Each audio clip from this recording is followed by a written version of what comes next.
Hello everyone. आज की class में हम लोग सीखने वाले हैं कि हम केमिकल फार्मूलाज कैसे लिख सकते हैं।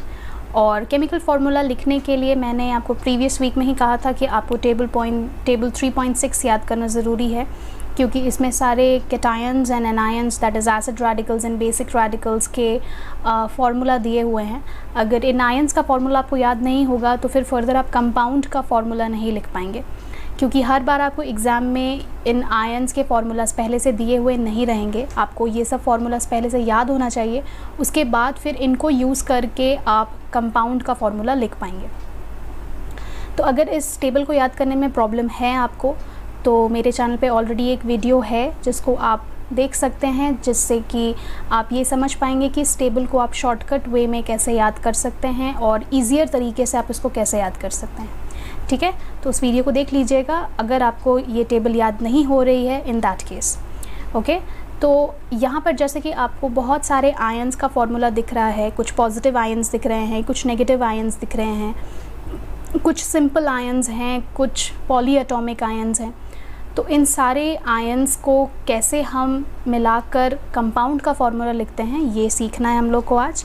एंड जो टेक्निक हम यूज़ करते हैं फार्मूला लिखने के लिए उसे हम कहते हैं क्रिस क्रॉस मेथड, जिसमें कि हम चार्जेस इंटरचेंज करते हैं।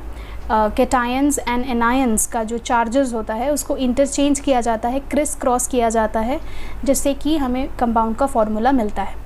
ठीक है, तो सबसे पहली चीज़ जो आपको यहाँ पर याद रखने वाली बात है वो ये है कि हमेशा फार्मूला में हम लोग पॉजिटिव पार्ट को पहले लिखते हैं और नेगेटिव पार्ट को बाद में लिखते हैं। ठीक है, सो हमेशा याद रखना है कि पॉजिटिव जो पोर्शन होगा कंपाउंड का, पॉजिटिव पोर्शन मतलब कि जो कैटायन वाला पार्ट होगा वो हमेशा हम पहले लिखेंगे। एंड इसके साथ जोड़कर बीच में गैप होना चाहिए, there has to be a space, there has to be a gap. Continuous नहीं लिखना है हमें, बीच में गैप होना चाहिए। उसके बाद फिर हम नेगेटिव पार्ट लिखते हैं, ऑलराइट, जिसको हम एनायन पार्ट कहते हैं या फिर आप एसिड रेडिकल्स भी कह सकते हैं। तो सबसे पहले हमें पॉजिटिव पोर्शन लिखना है, फिर थोड़ा गैप छोड़ करके नेगेटिव पार्ट लिखना है। कभी भी इसका ऑपोजिट नहीं लिखते हैं हम, नेगेटिव पहले नहीं लिखते हैं और पॉजिटिव बाद में नहीं लिखते हैं। हमेशा पहले पॉजिटिव होता है, उसके बाद फिर नेगेटिव पार्ट को लिखा जाता है। ठीक है, अब इसके बाद हम जितने भी टाइप के फार्मूलाज के रूल्स आपको हम समझाने वाले हैं वो हम कुछ केसेस में डिवाइड करेंगे। सो फर्स्ट केस नंबर 1 यहाँ पर है, ऐसे आयंस के बीच फार्मूला जिनका चार्जेस सेम है और वो सिंपल आयंस है। ठीक है, पॉली एटॉमिक आयंस नहीं है। सो when charges are equal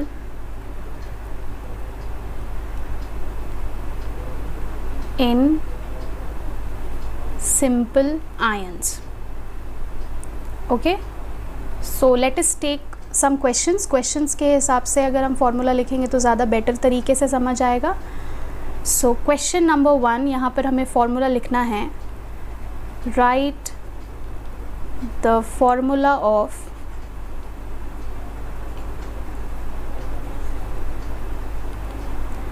first question है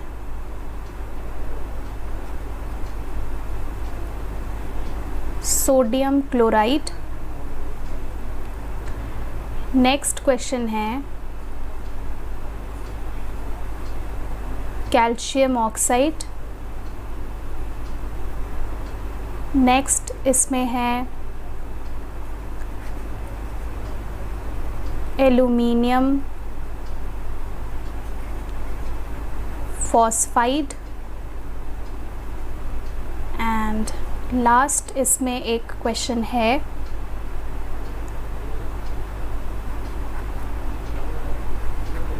जिंक सल्फाइड। ठीक है, तो ये सब सिंपल आयंस वाले कंपाउंड्स हैं, मतलब कि इसमें कैटायन भी सिंपल है एंड एनायन भी सिंपल है। मतलब एक एक एटम वाला जो आयन होता है उसको सिंपल आयंस कहते हैं, ये मैंने आपको प्रीवियस क्लास में समझाया था। सो सिंपल आयंस वाले कंपाउंड्स लिखना बहुत इजी होता है, और जबकि चार्जेस दोनों के सेम होते हैं तब और भी ज़्यादा इजी होता है। जब चार्जेस इक्वल होते हैं, कैटायन का भी चार्ज सेम होगा एंड एनायन का भी चार्ज सेम होगा, तो चार्जेस एक दूसरे को कैंसिल कर देते हैं और फाइनली हम कोई क्रिस क्रॉस नहीं करते हैं एंड फाइनली उसको कैंसिल करके जो हमें अल्फ़ाबेट मिला हुआ है, जो सिंबल मिला हुआ है कैटायन का और एनायन का, बस हम सिंबल लिख देते हैं, कोई नंबर वहाँ पर क्रिस क्रॉस करके नहीं लिखते हैं। ओके, तो समझते हैं इसका मतलब क्या है। तो फर्स्ट क्वेश्चन है सोडियम क्लोराइड। आप पहले से ही जूनियर क्लासेस से पढ़ते हुए आ रहे हैं कि सोडियम क्लोराइड का आपका क्या फॉर्मूला होना चाहिए। तो सबसे पहले सोडियम के लिए हम लोग लिखते हैं Na+, आप चाहें तो +1 भी लिख सकते हैं। If we write +1 then also it's not wrong, it is considered to be correct. उसी तरीके से क्लोराइड का अगर मुझे लिखना हो फॉर्मूला तो I am going to write Cl-1। आप चाहें तो सिर्फ माइनस लिख सकते हैं, नो प्रॉब्लम। ठीक है, इसके बाद यहाँ पर हमें सिर्फ फोकस करना है इसके इस वैल्यू पर, इसके नंबर वाले पोर्शन पर। तो नंबर यहाँ पर आपको 1 दिख रहा है, Na+1, और क्लोराइड में भी आपको Cl-1 दिख रहा है। तो नंबर दोनों के बराबर हैं। Na में भी +1 का चार्ज है और Cl में भी -1 का चार्ज है। प्लस और माइनस को ध्यान नहीं देना है, you don't have to see the sign whether it is positive और नेगेटिव। हम साइंस पर फोकस नहीं करेंगे कि वो पॉजिटिव चार्ज का है नेगेटिव चार्ज का, हमें उसके डिजिट, उसके मैग्नीट्यूड पे फोकस करना है कि क्या दोनों आयंस के साथ 1-1 है या नहीं, या 2-2 है या नहीं, या 3-3 है या नहीं। नंबर सेम होना चाहिए अगर हमें इस केस के हिसाब से फॉर्मूला लिखना है। अगर हमें ये रूल यूज़ करना है जिसमें कि चार्जेस एक दूसरे को कैंसिल करते हैं, जब फॉर्मूला हम कैंसिलेशन ऑफ चार्जेस की वजह से लिखते हैं तो वहाँ पर चार्जेस का मैग्नीट्यूड इक्वल होना ज़रूरी है। जैसे Na और Cl के केस में हमें Na+1 और Cl-1 दिख रहा है, +1 -1 में 1-1 दोनों का मैग्नीट्यूड इक्वल है, तब हम ये वाला रूल यहाँ अप्लाई कर सकते हैं। अगर दोनों में से किसी एक का भी चार्ज का मैग्नीट्यूड कुछ और होता, Cl-1 के जगह Cl-2 होता, तो फिर ये वाला जो क्वेश्चन है वो इस रूल में फ़िट नहीं बैठता, फिर हमें कोई दूसरा रूल यहाँ अप्लाई करना पड़ता फॉर्मूला लिखने के लिए। ठीक है, तो this concept should be clear in your mind that जब भी हमें इस तरीके का रूल यूज़ करना है, ये फर्स्ट वाला रूल यूज़ करना है फॉर्मूला राइटिंग में, तो चार्जेस के मैग्नीट्यूड्स इक्वल होने चाहिए, तभी ये वाला चीज़ आपका अप्लाई हो पाएगा, अदरवाइज़ फिर वो इनवैलिड है। ओके, तो अब अगर मुझे यहाँ पर आंसर लिखना है तो अब क्या करना पड़ेगा, ये +1 और ये -1 एक दूसरे को कैंसिल कर देंगे, they are going to cancel one another, और फाइनली जो मुझे आंसर मिलेगा that would be Na and Cl। Okay, अब यहाँ पर ध्यान दीजिएगा कि जैसे मैंने आपको केमिकल सिंबल्स पढ़ाते टाइम बताया था कि हमेशा फर्स्ट वाला लेटर, एलिमेंट का फर्स्ट वाला लेटर कैपिटल होता है, सेकंड वाला लेटर स्मॉल होता है, अगेन फर्स्ट वाला लेटर कैपिटल, नेक्स्ट वाला लेटर स्मॉल, राइट। तो Na में N कैपिटल है, A स्मॉल है, Cl में C कैपिटल है, L स्मॉल है।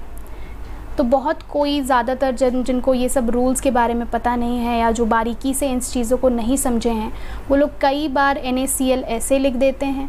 बहुत से ऐसे स्टूडेंट्स हैं जिनको मैंने NaCl इस तरह लिखते हुए देखा है, बहुत कोई NaCl ऐसे भी लिख देते हैं। तो ये दोनों केसेस में ही रॉन्ग है। आपका करेक्ट इस तरीके से आपको लिखना चाहिए जहाँ पर N कैपिटल हो, C कैपिटल हो, A स्मॉल हो, L स्मॉल हो। ओके, सो वो केमिकल सिंबल में जो आपको अल्फ़ाबेट के ऑर्डर्स सिखाए गए हैं कि कौन सा आपका अपर केस में आपको लिखना है और कौन से लेटर्स को लोअर केस में लिखना है, वो चीज़ भी नहीं भूलते हुए आपको यहाँ पर कंपाउंड के फार्मूलाज लिखने हैं। ठीक है, सो प्रीवियस कॉन्सेप्ट्स को भूलते नहीं जाना है, उसको भी याद रख के, उसको भी आपको दिमाग में रखते हुए फिर आगे के कॉन्सेप्ट्स को अप्लाई करना है। ठीक है, अब हम लोग नेक्स्ट वाले क्वेश्चन में बढ़ेंगे। नेक्स्ट वाला क्वेश्चन आपका कैल्शियम ऑक्साइड है। अकॉर्डिंगली अगर मुझे कैल्शियम ऑक्साइड का फार्मूला लिखना है तो सबसे पहले हम कैल्शियम का फार्मूला लिखेंगे। तो कैल्शियम के लिए हम लिखते हैं Ca2+ एंड ऑक्साइड के लिए हम लिखते हैं O2-। तो जैसा मुझे यहाँ पर चार्जेस के वैल्यू सेम दिख रहा है, जैसे कि Ca कैल्शियम में भी मुझे यहाँ पर मिल रहा है 2, राइट, और ऑक्साइड में भी है 2। तो सिंस दोनों के मैग्नीट्यूड्स इक्वल हैं, दोनों में मैंने 2-2 लिखा हुआ है चार्जेस में, तो इसलिए ये 2-2 एक दूसरे को कैंसिल करेगा एंड फाइनली जो आपको यहाँ पर कंपाउंड का फॉर्मूला मिलेगा that would be equal to CaO, और यहाँ O आपका कैपिटल होना चाहिए, स्मॉल नहीं होना चाहिए, राइट। तो CaO फार्मूला हो जाएगा। उसी तरीके से नेक्स्ट क्वेश्चन है एल्यूमिनियम फॉस्फाइड। आई होप अब आपको समझ आ गया होगा कि कैसे आपको फार्मूलाज लिखना है। तो if you already know the formulas, अगर आप इन सब का फार्मूला लिख पाएंगे तो आप बहुत अच्छे से फार्मूलाज लिख सकते हैं। अगर तो आप अपने कमेंट सेक्शन में उसको लिख सकते हैं, ठीक है। I will be there and I will be checking the formulas, और साइड बाय साइड आप उसको यहाँ पर मैं सॉल्व भी कर रही हूँ, उसके साथ आप अपने स्क्रीन को भी देख करके अपने आंसर्स को मैच कर सकते हैं कि क्या आपने उसको सही लिखा है, ठीक है। तो नेक्स्ट है एल्यूमिनियम फॉस्फाइड। तो एल्यूमिनियम फॉस्फाइड के लिए हम सबसे पहले एल्यूमिनियम लिखेंगे, और Al3+ लिखा जाता है एल्यूमिनियम आयन के लिए, और फॉस्फाइड के लिए हम लिखते हैं P3-। अब हमेशा याद रखिएगा कि मुझे कैसे पता चल रहा है कि Na इज़ Na+1 या chloride is Cl-1, calcium is Ca2+, और oxide is O2-, aluminium is Al3+, and phosphide is P3-। ये सब कहाँ से पता चल रहा है? क्योंकि मुझे वो टेबल 3.6 मैंने अपने टाइम में याद किया है, that is why I remember that. तो मेरे जैसी फ्लुएंसी के लिए या फार्मूलाज, आपको परफेक्शन आना चाहिए, फार्मूलाज में आपका परफेक्ट होना चाहिए सारा कुछ। उन सारे चीज़ों के लिए टेबल 3.6 इज़ वेरी इंपॉर्टेंट। इसीलिए मैंने लास्ट वीक ही आपको कहा था कि वो टेबल आपको याद करना ही है। Unless and until you don't remember that, you don't memorize that table, it is very much difficult for you to proceed with the formula writing, ठीक है। तो इसीलिए मैंने उसी दिन आपको कहा था कि आपको टेबल 3.6 याद करना है, तो तभी आप फार्मूलाज ईज़िली और जल्दी लिख पाएंगे, राइट। क्योंकि हर बार आपके पास वो टेबल अवेलेबल नहीं होगी बार बार देखने के लिए कि कौन से आयन के लिए आप क्या चार्ज लिखते हैं या क्या सिंबल लिखते हैं, ओके। तो एल्यूमिनियम के लिए हम जैसे यहाँ पर देख रहे हैं कि एल्यूमिनियम के लिए आपको जो यहाँ पर चार्ज दिख रहा है वो 3 है, और फॉस्फाइड के लिए भी आपको 3 दिख रहा है। दोनों के जो चार्जेस हैं वो सेम है, तो इसलिए हम यहाँ पर कैंसिल करेंगे दोनों के चार्जेस, एंड फाइनली जैसे यहाँ पर कैंसिल हो जाएगा तो आपको जो फार्मूला मिलेगा that would B Al_P, okay. Next question उसी तरीके से है जिंक सल्फाइड। तो जिंक के लिए मुझे लिखना पड़ेगा Zn, एंड सल्फाइड के लिए मुझे लिखना पड़ेगा S। तो जिंक का चार्ज होता है 2+ एंड सल्फाइड का चार्ज होता है 2-, ओके। तो उस तरीके से यहाँ पर आपको जब इसे कैंसिल करना हो, क्योंकि कैंसिल हम करेंगे क्योंकि यहाँ Zn के लिए 2 है एंड सल्फाइड के लिए भी 2 है, तो दोनों के चार्जेस आपको सेम मैग्नीट्यूड के दिख रहे हैं, इसलिए हम यहाँ पे इन दोनों चार्जेस को कैंसिल करेंगे, एंड कैंसिल करने के बाद फाइनली जो मुझे वैल्यू मिलेगा that would B ZnS, okay. तो आई होप ये वाला केस बहुत क्लियर होगा, आपको समझ आ गया होगा फर्स्ट वाला रूल, जिसमें कि अगर चार्जेस इक्वल हैं एंड सिंपल आयंस हैं तो आपको किस तरीके से फॉर्मूला लिखना है, ठीक है। तो चलिए अब हम लोग आगे बढ़ते हैं नेक्स्ट क्वेश्चन में, नेक्स्ट केस में, राइट।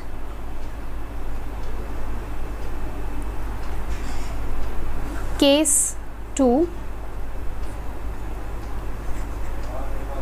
charges are equal,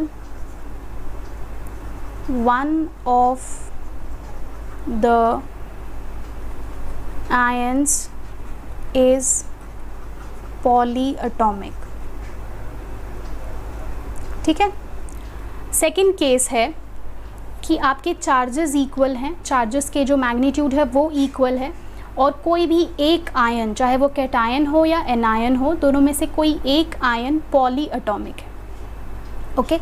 तो again we will be taking 4 questions like that, 4 questions लेते हैं एंड सॉल्व करते हैं। तो फर्स्ट क्वेश्चन इसके अंडर सपोज मैंने ले लिया as zinc sulphate. Next question मैंने ले लिया suppose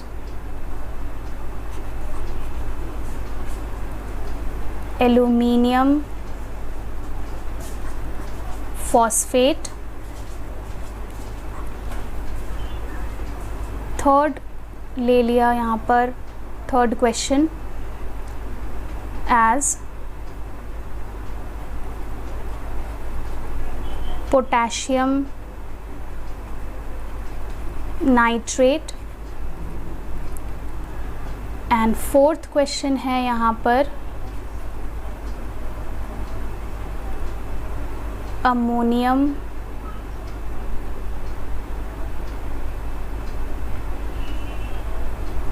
chloride. Okay, ammonium chloride. अब इन सब का फॉर्मूलाज लिखना है हम लोगों को। तो जैसे जिंक सल्फेट में लिखना अगर हम चाहते हैं तो जिंक के लिए हम लिखेंगे Zn2+ चार्ज, एंड सल्फेट के लिए लिखना होगा SO4 2-। अब सल्फेट यहाँ पर पॉलीएटॉमिक है, जैसे कि आपको दिख रहा है कि उसमें एक से ज़्यादा एटम्स का बना हुआ आयन है, तो वो पॉलीएटॉमिक हो गया। तो SO4 2- आयन में आपको सिर्फ ये ऊपर वाले नंबर्स को इंटरचेंज करना है या कैंसिल करना है। तो हम यहाँ पर कैंसिल करना चाहेंगे ये वाला 2 और ये वाला 2, राइट। हमें इस 4 से कोई मतलब नहीं होना चाहिए, इस 4 को हमें बिल्कुल भी नहीं कैंसिल करना है और कुछ भी नहीं करना इस 4 के साथ, क्योंकि वो 4 जो है वो उस आयन के number of atoms of oxygen को डिनोट करता है। तो उस 4 से हमें कोई लेना देना नहीं होगा और उस 4 को ना हमें कैंसिल करना है और ना ही उसको इंटरचेंज करना है, ठीक है। सो जो भी नंबर फॉर्मूला में या आयन के फॉर्मूला में जो भी नंबर नीचे लिखा हुआ होता है उस नंबर को कुछ भी नहीं करना है। We are just concerned with the number written at the top. जो सुपरस्क्रिप्ट में नंबर्स लिखे होते हैं, चार्जेस के जो मैग्नीट्यूड्स होते हैं, बस उसको ही आपको ध्यान में रख के या तो उसको आप कैंसिल करेंगे अगर चार्जेस इक्वल हैं, और अगर चार्जेस इक्वल नहीं है तो फिर इंटरचेंज करेंगे। ओके, तो यहाँ पर सिंस जैसे कि आपको यहाँ पर 2+ दिख रहा है दोनों में, तो फिर यहाँ पर कैंसिलेशन होगा। यहाँ पर 2+ और 2- एक दूसरे को कैंसिल करेंगे एंड फाइनली आपको जो फॉर्मूला मिलेगा दैट वुड बी ZnSO4। तो जैसे 4 पहले था वैसे ही 4 यहाँ पर भी है, 4 में कोई चेंजेस नहीं है ना। हम लोगों ने सिर्फ उसके 2+ और 2- को कैंसिल किया है, ठीक है, बिल्कुल प्रीवियस केस जैसा ही है। The only fact different here is यहाँ पर हम लोगों ने एक कम से कम पॉलीएटॉमिक आयन लिया है। तो पॉलीएटॉमिक आयन के सिर्फ चार्ज पर फोकस करना है। उसके फॉर्मूला में अगर कहीं पर भी कोई नंबर है ऑलरेडी तो उस नंबर को हमें बिल्कुल भी कुछ नहीं करना है, सिर्फ उसके चार्ज के नंबर पर ही फोकस करेंगे, ठीक है। नेक्स्ट क्वेश्चन उसी तरीके से, अगर आप आंसर जानते हैं तो आप साइड बाय साइड आप अपने चैट बॉक्स में, कमेंट बॉक्स में लिख सकते हैं आंसर, ठीक है। सो साथ में आप उसको, यहाँ स्क्रीन पर आंसर्स डिस्कस हो रहा है, साइड बाय साइड आप उसको चेक भी कर सकते हैं कि क्या आपने सही जवाब दिया या नहीं, ठीक है। So next question is aluminium phosphate. So aluminium के लिए मुझे लिखना होगा Al3+, फॉस्फेट के लिए लिखना होगा PO4 3-। Again the same kind of situation, यहाँ पर भी फिर से उसी तरीके से 3+ और 3- दिख रहा है, तो ये दोनों कैंसिल होगा। इस 4 को कुछ नहीं करना है, PO4 के 4 को हम कुछ भी नहीं करेंगे, जैसा है वो वैसा ही रहेगा। बस इस 3+ और 3- को मुझे कैंसिल करना होगा एंड फाइनली मुझे जो फॉर्मूला मिलेगा दैट विल बी AlPO4। 4 जो होगा वो नीचे होना चाहिए, सुपरस्क्रिप्ट में नहीं होना चाहिए, that should be below this line. जैसे कि अगर आप एक लाइन में लिख रहे हैं तो वो आपका सुपरस्क्रिप्ट में नहीं होगा, ओके। उसी तरीके से नेक्स्ट क्वेश्चन है पोटेशियम नाइट्रेट।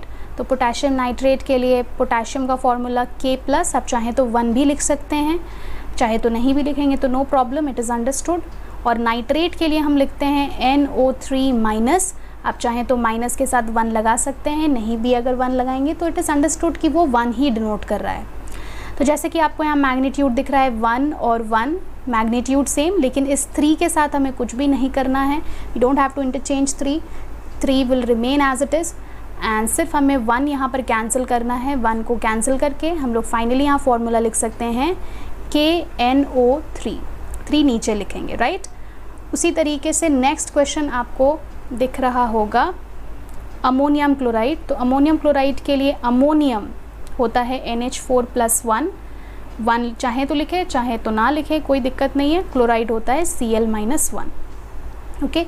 यहाँ पर अमोनियम आपका क्या है, पॉलीएटॉमिक है, क्लोराइड आपका सिंपल आयन है, ठीक है। तो हम लोगों ने कंडीशन रखी कि कोई भी एक आयन पॉली एटॉमिक होना चाहिए, तो मैंने यहाँ पर कैटायन को पॉली एटॉमिक लिया है।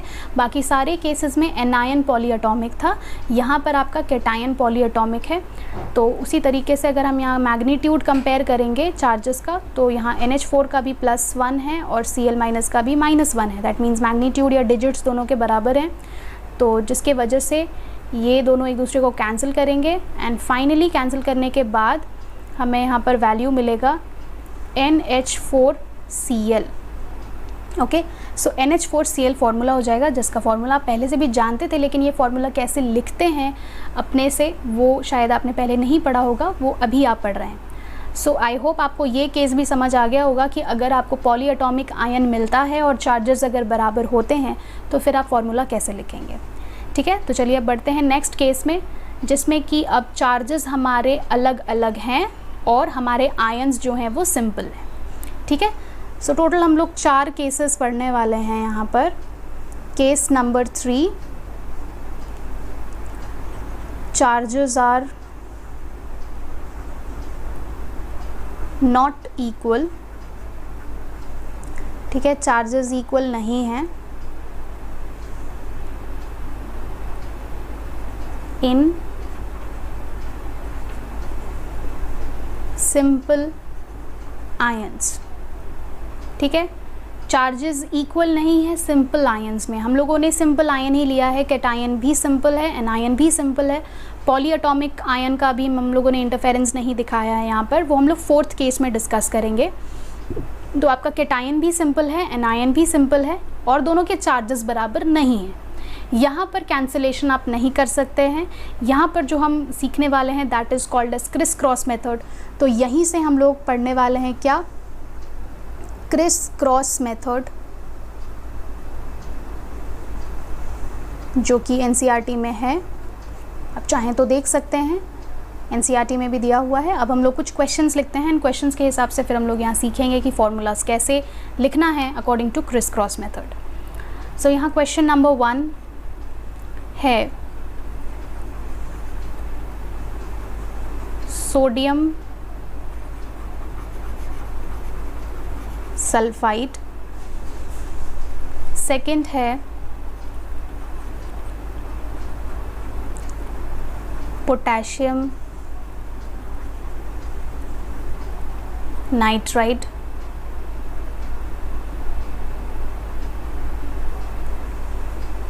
थर्ड है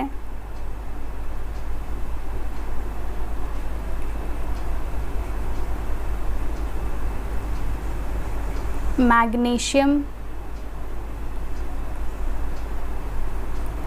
bromide and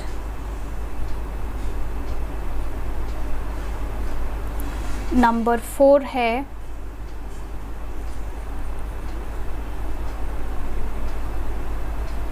aluminium oxide.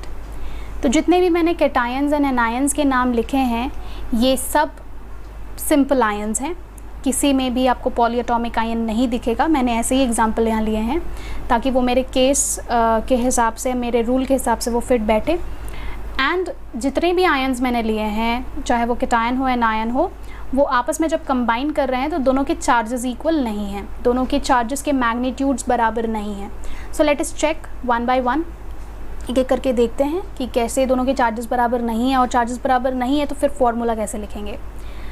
Sodium के लिए हमें जैसे लिखना होता है Na+, तो हम Na+1 लिखेंगे। एंड सल्फाइड के लिए हम लिखते हैं S2-। ठीक है, तो अब यहाँ पर जैसे कि आप देख रहे हैं कि यहाँ 1 है और इस जगह पर 2 है, 1 and 2। तो सिंस हम यहाँ 1 and 2 देख रहे हैं एंड इस 1 and 2 को हम सेम नहीं मान सकते हैं, it is not equal in magnitude, 1 2 के बराबर नहीं होता है, तो इसलिए हम यहाँ पर डायरेक्टली कैंसिल नहीं कर सकते हैं। तो हमें क्या करना पड़ेगा, हमें इस 1 को सल्फ़र के राइट साइड में लाना पड़ेगा एंड इस 2 को सोडियम के पास लाना पड़ेगा। हम लोग एक तरीके से क्या कर रहे हैं, क्रॉस कर रहे हैं, क्रिस क्रॉस कर रहे हैं। That is why the name of the method is Chris cross method. Sodium के चार्ज में प्रेजेंट जो नंबर है 1, इस 1 को हम ला रहे हैं S के पास, और S का जो चार्ज है -2 जो नंबर है उस 2 को हम Na के पास लेकर के आ रहे हैं। एक दूसरे के नंबर को हम क्या कर रहे हैं, इंटरचेंज कर रहे हैं। पहले वाले का नंबर दूसरे वाले को दे रहे हैं और दूसरे वाले का नंबर पहले वाले को दे रहे हैं। तो उनके जो चार्जेस के मैग्नीट्यूड के जो नंबर हैं उसको हम लोग बस इंटरचेंज कर रहे हैं, क्रिस क्रॉस कर दे रहे हैं। इसीलिए मेथड का नाम है क्रिस क्रॉस मेथड। अब चलिए देखते हैं कि अगर हम लोगों ने क्रिस क्रॉस मेथड अप्लाई किया और नंबर इंटरचेंज कर दिया तो फिर फाइनली हमारा जो आंसर होना चाहिए वो क्या आना चाहिए। ठीक है, तो इसके बाद हम फाइनली देखेंगे कि सोडियम के पास हम लोगों ने 2 को भेजा था, राइट, 2 चला गया था, सोडियम के पास 2 आ जाएगा। एंड सल्फ़र के पास हम लोगों ने किसको भेजा था, 1 को भेजा था। तो जैसा कि मैंने आपको पहले भी बताया है कि मैथ्स में जिस तरीके से हम 1x लिखें या फिर x लिखें मतलब उसका सेम होता है, 1x स्पेशली लिखने की ज़रूरत नहीं होती है। उसी तरीके से यहाँ पे S1 लिखने की ज़रूरत नहीं है। आप S1 लिखेंगे तो भी वो गलत नहीं है, अगर आप 1 नहीं भी मेंशन करें तो भी वो गलत नहीं माना जाएगा, वो सही माना जाएगा। तो इसीलिए 1 जहाँ पर है वहाँ पर आप नेगलेक्ट कर सकते हैं। आप चाहें तो 1 ना भी लिखेंगे तो प्रॉब्लम नहीं होगी, लेकिन 1 से ज़्यादा अगर कोई नंबर है, जैसे 2 है, 3 है, 4 है, 5 है, तो ये सारे नंबर्स को आपको ज़रूर लिखना होगा क्योंकि वो नंबर ऑफ़ एटम्स डिनोट करता है, राइट। तो इसलिए हम यहाँ पर 1 को नेगलेक्ट कर सकते हैं। एंड फाइनली हम यहाँ पर जो आंसर लिखेंगे वो होगा Na2S। तो Na2S जो आपको मिला यहाँ पर, that is the formula of sodium sulphide, वही सोडियम सल्फाइड का फॉर्मूला बन जाएगा। ओके, तो आई होप अब आप बाकी के क्वेश्चंस अपने से आराम से कर सकते हैं। तो अगर आपको बाकी के क्वेश्चन समझ में आ गया है कि आपको किस तरीके से क्रिस क्रॉस मेथड अप्लाई करना है, तो आंसर्स आप कोशिश करिए चैट बॉक्स में लिखने का। And eight the same time you can try and match your answer with the answers given in the screen.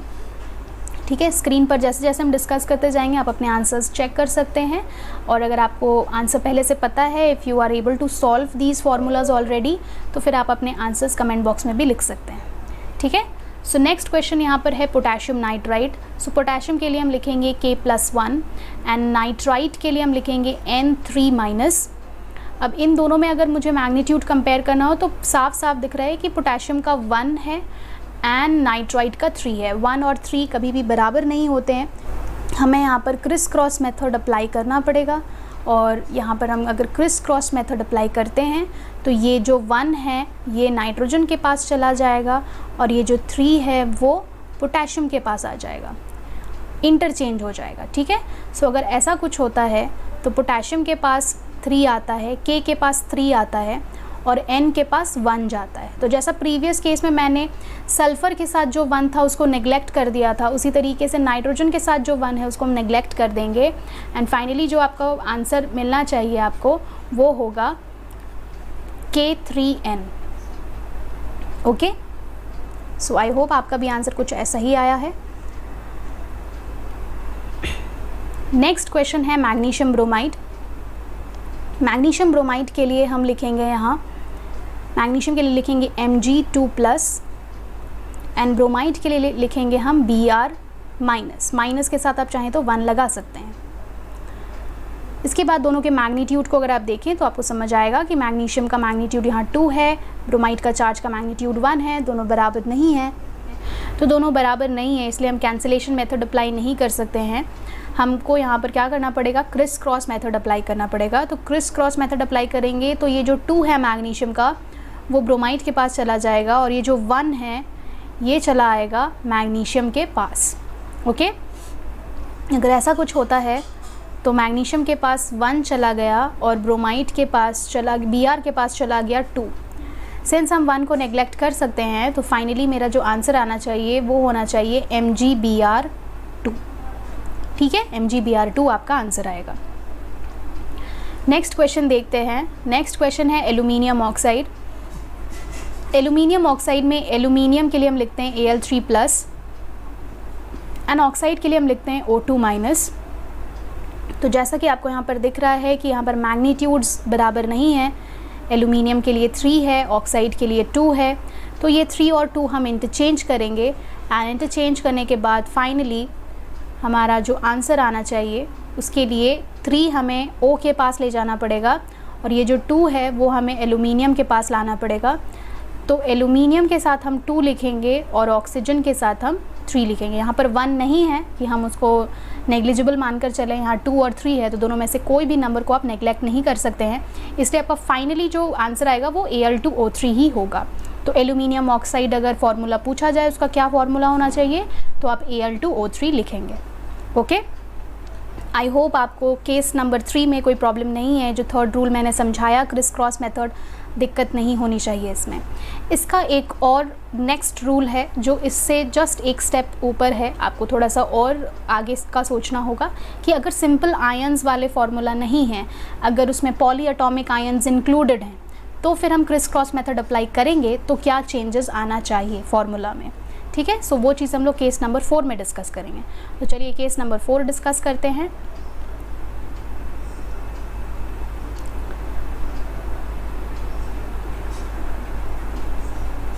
Case 4, when charges are not equal,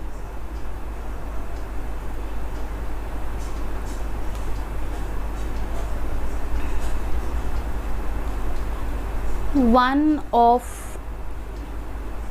the ions is poly atomic.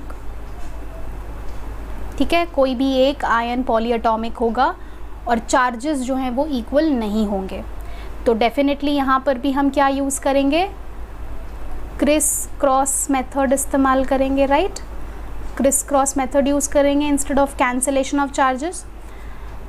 Chris cross method तो use होगा, लेकिन क्या extra हमें यहाँ पर include करना पड़ेगा वो हम लोग क्वेश्चन लिखने के बाद समझेंगे। ठीक है, question number 1,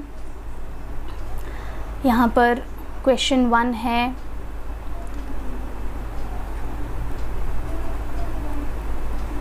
calcium nitrite, second है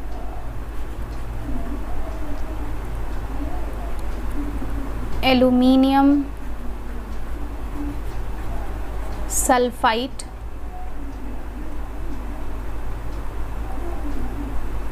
नेक्स्ट है जिंक बाइकार्बोनेट। जिंक बाइकार्बोनेट को हम लोग जिंक हाइड्रोजन कार्बोनेट भी कहते हैं। ओके, तो 2 नाम से आपको मिल सकता है ये कंपाउंड, बट फॉर्मूला दोनों ही केसेस में आपको सेम लिखना है। एक ही कंपाउंड का 2 नाम हो सकता है। ठीक है, फिर नेक्स्ट एंड लास्ट इस केस में है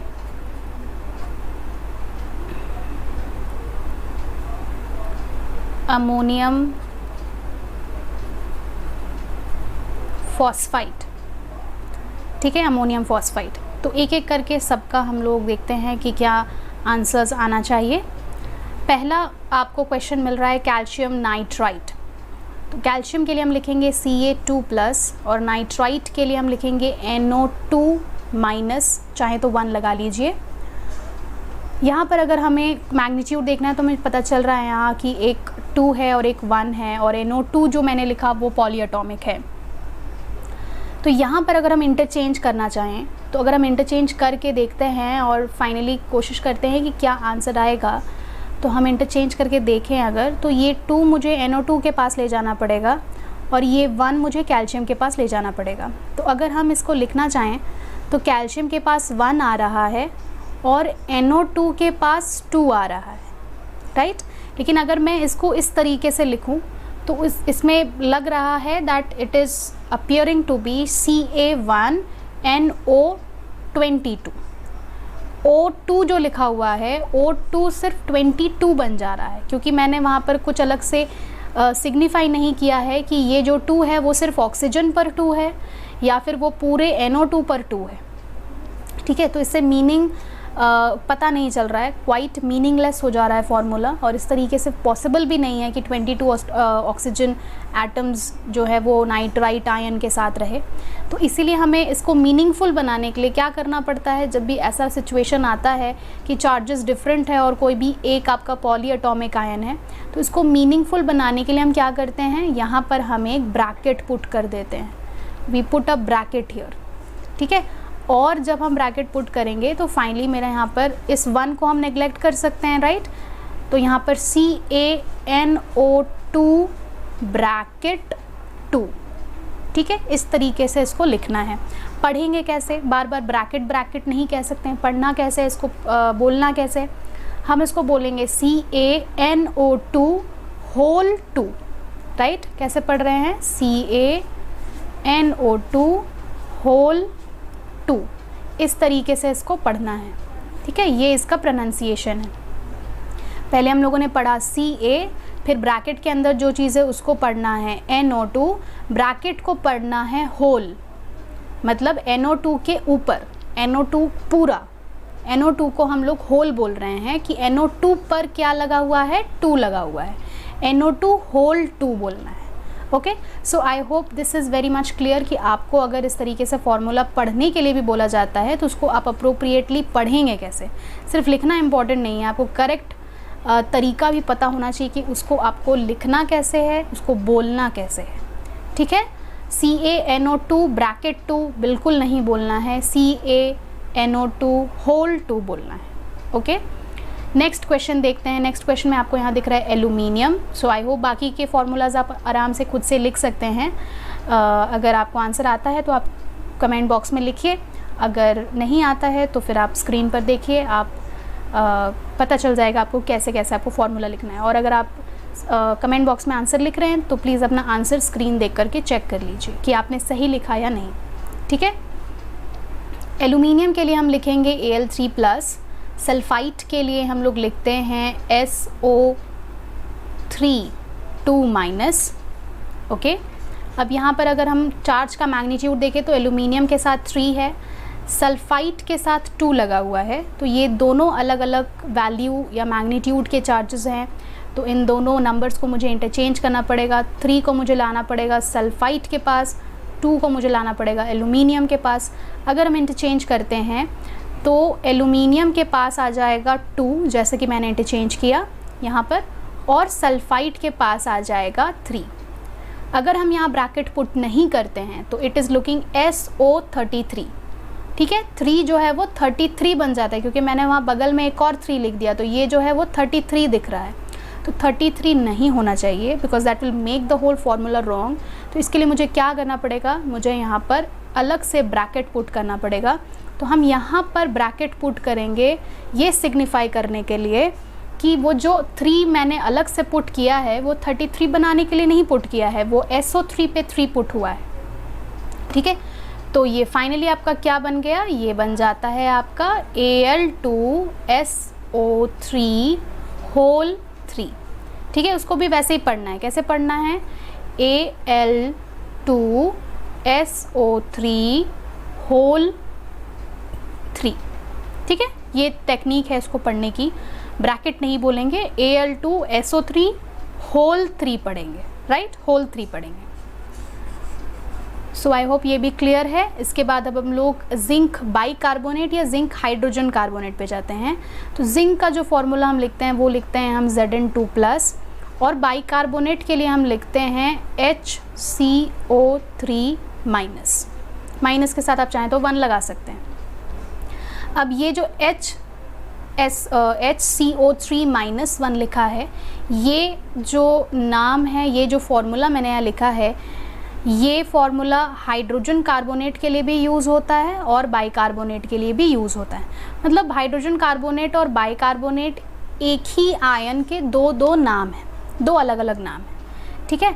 तो बाइकार्बोनेट बोलें या हाइड्रोजन कार्बोनेट बोलें, आपको हमेशा फार्मूला क्या लिखना है, HCO3-1, ओके। तो इस तरीके से एक ही आयन के दो अलग अलग नाम हैं, तो उसमें कन्फ्यूजन नहीं होनी चाहिए। यहाँ पर हम देखेंगे कि चार्जेस अलग अलग है, Zn का 2 दिख रहा है आपको और बाइकार्बोनेट के लिए 1 दिख रहा है। इन दोनों को हमको इंटरचेंज करना होगा, तो इंटरचेंज करेंगे तो जिंक के 2 को मैंने इधर ले आया और इस 1 को हम इधर ले जाएंगे एंड इंटरचेंज करने के बाद फाइनली आप यहाँ पर क्या लिख सकते हैं, Zn के साथ मुझे यहाँ लिखना पड़ेगा 1 नीचे और HCO3 के साथ मुझे यहाँ लिखना पड़ेगा 2।